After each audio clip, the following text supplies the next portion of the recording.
Hello students, welcome to Smart IQ online classes. I am your trainer Rachita, and today we are going to be discussing about some questions from the chapter Biotechnology and its applications that are prospective need questions. We also have some previous year questions that have been explained and solved. So let's get started. So the first question is, the Taq polymerase enzyme is obtained from. So Taq polymerase is the enzyme that is, obviously as the name suggests, is a polymerase that is derived from a bacterium. Now Taq, while we are naming enzymes, especially these kind of biologically important enzymes, we know that the first letter of the enzyme indicates what? The bacterium's genus. Okay, so T, AQ.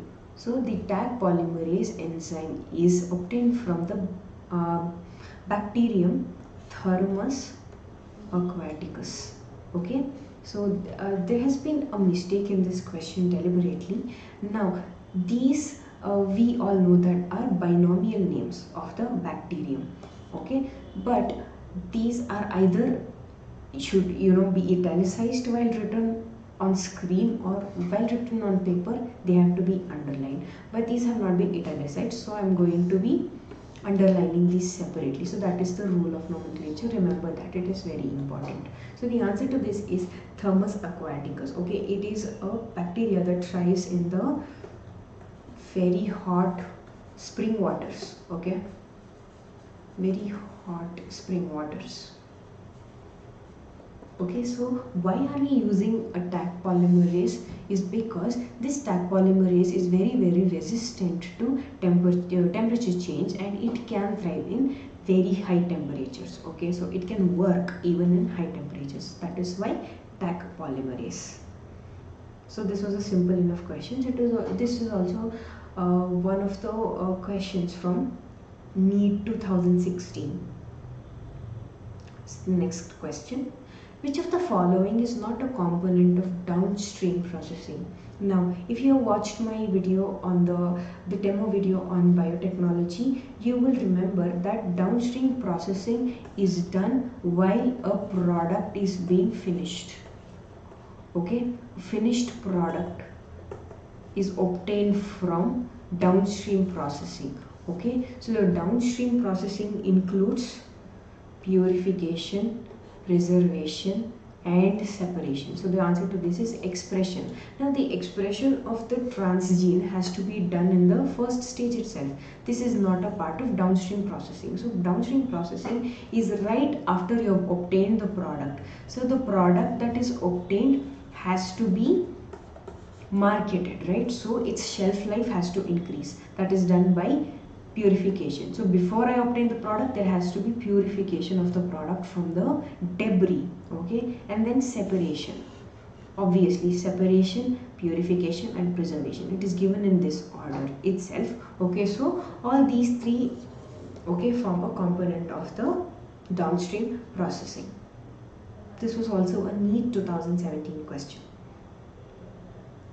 Now, the process of separation and purification of express protein before marketing is called. Now you would be surprised to know that this is a NEET 2018 question. So this tells us something, this aspect. Okay, so the downstream processing, upstream processing, these processes are to be kept in mind. Okay, it is important in the exam point of view because it is coming in some form or the other in the question paper. So it is important that you give it a thorough read. Okay, so the process of separation and purification of expressed protein. We saw in the previous question that these two were parts of a process called the downstream process. Okay, and expressed protein before marketing, it's called the downstream process. Upstream process includes what? Everything right from the start, the selection of the gene, the transfer of the gene, the expression and everything else. So that's upstream processing. Bioprocessing, it is very general, it is not a specific term. And post-production processing. Now the post-production processing is nothing but separation, storage and things like that. But before marketing, just before marketing, it's the downstream processing. What is the criterion for DNA fragment movement on agarose gel during gel electrophoresis? Now, there is a problem with this question. I will tell you what it is. It is a NEET 2018 question. What is the criteria for DNA fragments movement on agarose gel? Now, you are using agarose gel for DNA fragments. Now, when you see the word fragments, okay, you can be confused between the processes of only native page and STS page, but you have to remember the fact that in a native page, okay, gel electrophoresis, proteins are mostly used. So when you see the word DNA fragments, okay, it is usually the STS page. Now, I'm assuming you all know what SDS does. Okay, I'm going to tell you either way. What SDS does, SDS is a detergent, sodium dodecyl sulfate. Okay, so SDS is a detergent. It imparts a negative charge on all fragments, irrespective of the size of the fragment. Okay, irrespective of the nature of the base pair of the on the fragment, anything. Okay, it is going to give you a uniform negative charge throughout the fragment. Okay, agarose gel during gel electrophoresis. Now we know that SDS has imparted a negative charge on every fragment possible. Okay, so this has to move. Now this, let's say, is the negative end of the gel. Okay, the gel is like this, the wells are like this. Okay, and this is the positive end. So my DNA is loaded here. Okay, this well contains the DNA. So what happens naturally is that the DNA fragments are all negatively charged now, because I have also added SDS in the mixture. So they naturally move from the negative side of the electrodes, okay, the negative electrode to the positive electrode, obviously, right?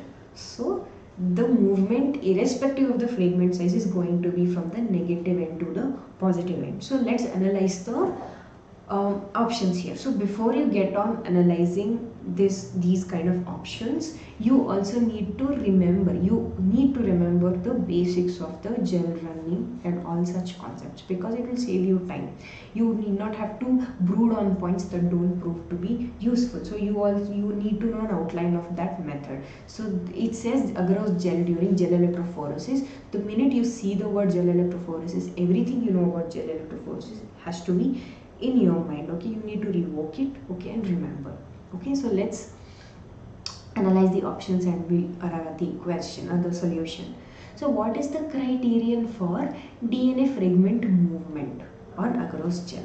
Now see, okay, the options here do not seem to corroborate, so I'll give you options here. Now what is the criterion? Let's say the DNA fragments that are bigger move slowly than smaller ones. That is your first option.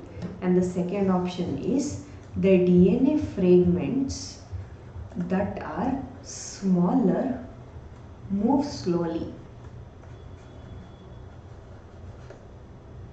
slower than big ones, big fragments. Okay, the third option is all fragments have equal movement, okay, have equal pace. Okay, then last option is none of the above. So which do you think is the correct answer? Do you think, after all this explanation, do you think there is a separation based on the charge imparted? No, because everything is negatively charged. It has to move from the negative end to the positive end. So let us analyze one option after another. Now the first option says fragments that are bigger move slower than the smaller ones. So this is the right answer. This is the solution to this question, because you have bigger fragments, you have smaller fragments. Now the smaller fragments are easier to be pulled away by the buffer and along the gel, obviously. So if you have a very big fragment here, you will have a small band here because it is the slower fragments that have been accumulating here. Okay, so that is the right answer. Now fragments smaller move slower than the big ones. How can the smaller fragments move slower than the big ones? Unless your small fragments are so small that they get diffused in the gel buffer or the gel itself, there is no chance that the smaller fragments can be seen here. Okay, so here where the large bands are, so that is not the correct option. Now all fragments have equal pace? No, because obviously bigger strands need to be pulled and dragged more than the smaller ones, so smaller ones require lesser effort, therefore they are at the end of the gel as compared to the bigger strands. Okay, so that is the answer. This was also a NEET 2018 question, so please make sure that you study all of these techniques. Okay, a good look at the techniques will do you good.